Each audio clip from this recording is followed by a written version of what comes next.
Senator, perfect night to have you here. Are you going to vote for this bill, and are you confident it'll pass in the Senate? I'm confident it's going to pass the Senate. I have a few last-minute questions I need answered before I decide whether I'm going to vote for it. But I'm confident, given the big bipartisan vote in the House, it's going to pass the Senate, and I think we can get it done well before the June 5th deadline. Well before June 5th is around the corner.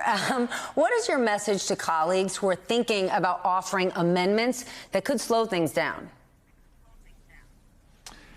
Well, everybody has a right to offer an amendment. I think if we're serious about avoiding default, we probably have to defeat those amendments. But, there are colleagues who are rightly very upset about provisions of this bill. For instance, there's a fast track of a oil pipeline in this bill that's really egregious. And I've got colleagues in the Senate that are rightfully very angry about that and want to be heard. That sounds reasonable, but at the same time, there just doesn't seem to be enough time to add amendments to this bill, send it back to the House, have another debate in time for the June 5th deadline.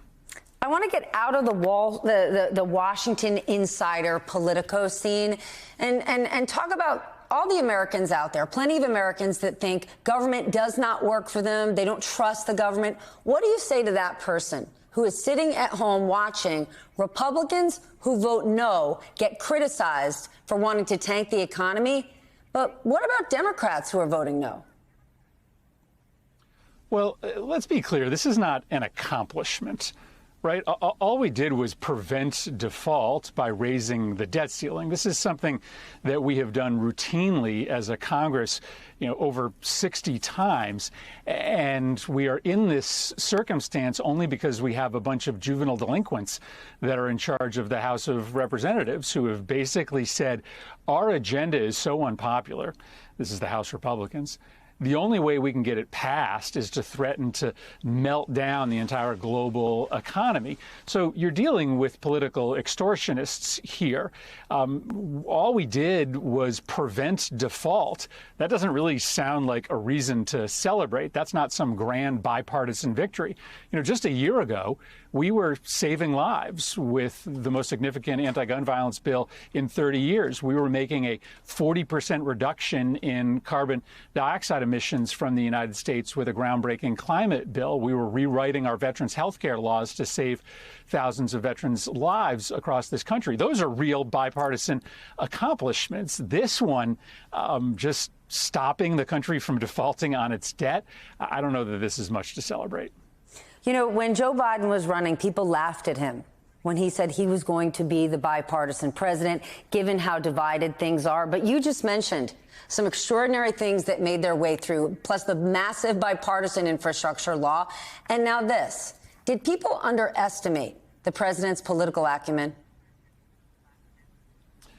I don't know that they underestimated his political acumen. Remember, he was down in the polls early in the Democratic primary process. He ultimately, won not only the primary, but the general election by a historic popular vote margin. I think the American people chose Joe Biden because they know he's a deal maker. They know he's an adult. They trusted that he was going to be able to get this kind of work done. And so I wish he got more credit for it, because what we did over the last 2 years to tackle climate change, to take on the epidemic of gun violence in this country, to rebuild American infrastructure, that's historic.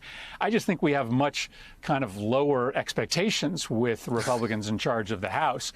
A victory today is just, not incurring economic disaster. And Joe Biden, luckily, was good at managing us to a safe landing.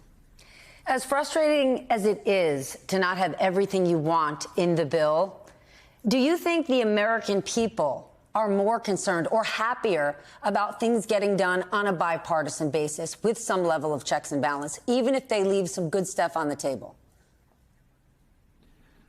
Well, I think the American public would much rather that Republicans don't use the debt ceiling as a means of political terrorism. I mean, I think they would much rather have Republicans and Democrats sitting down and talking about substantive policy that makes their life better, like regulating social media or tackling immigration reform. I just don't think the American public were looking or asking for this particular fight. What we ended up with is pretty meager. It's a pretty small deal, freezing government spending for a couple years, some very small changes on the food assistance programs, a few bucks saved in the IRS. I mean, I'm not necessarily sure this scratches the American public where they're itching right now.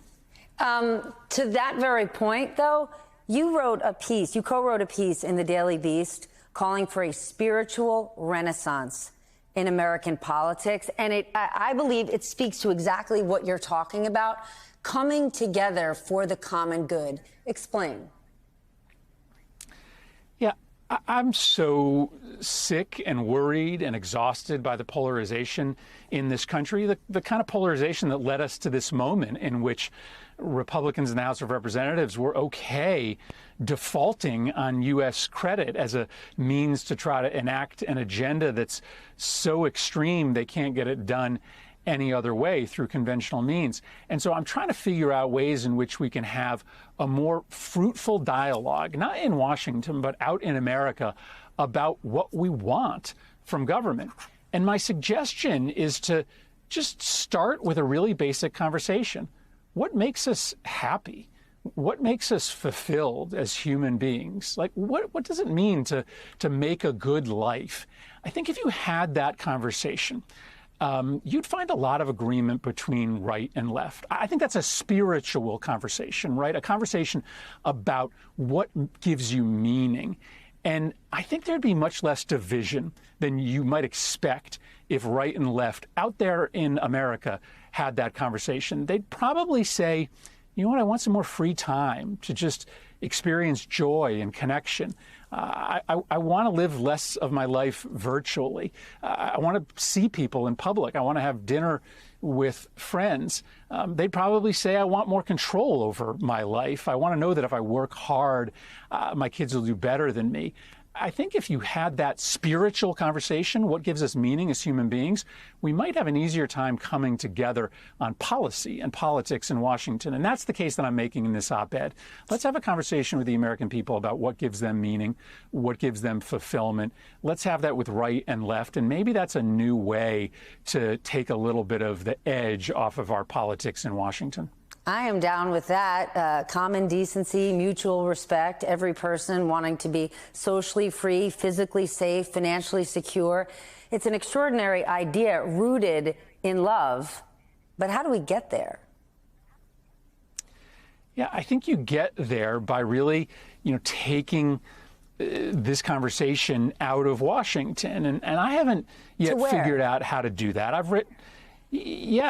I think to start these conversations at the local level and to try to find handfuls of Republicans and Democrats that are interested in convening people to talk about this. It may be political leaders that do this, but I think you could find at the local level a Republican and a Democrat who want to sit down and convene a bunch of conversations about what their community thinks is a good life, a decent life, a moral life.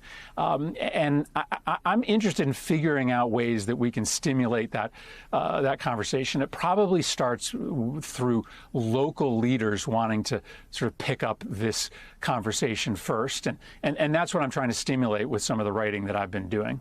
Coming off of this debt ceiling, are you feeling any sense of optimism because it has been bipartisan? Because I'm getting the sense that you're like, no, this was the lowest possible thing ever. We just needed to pay our bills. Nobody's getting any credit.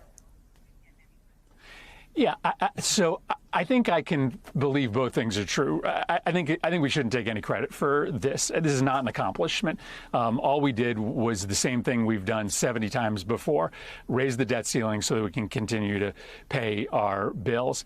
But it is true that Kevin McCarthy and Joe Biden worked something out.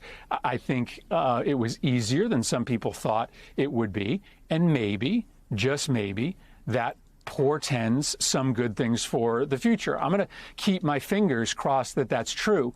But here's an analogy that, maybe argues against that.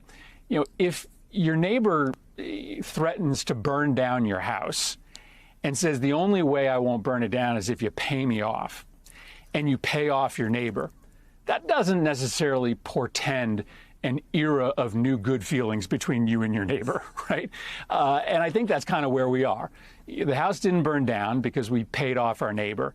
That probably doesn't mean that we're going to be best friends, but maybe I'm wrong about that. Maybe Joe Biden and Kevin McCarthy found some esprit de corps that might allow us to get a few more things done. I'll hope that that's the case. Best friends, definitely not. But I'm certainly glad we are not slipping into default. Senator Chris Murphy of Connecticut, I always have time to talk about a spiritual renaissance and a little common decency. Really good to see you.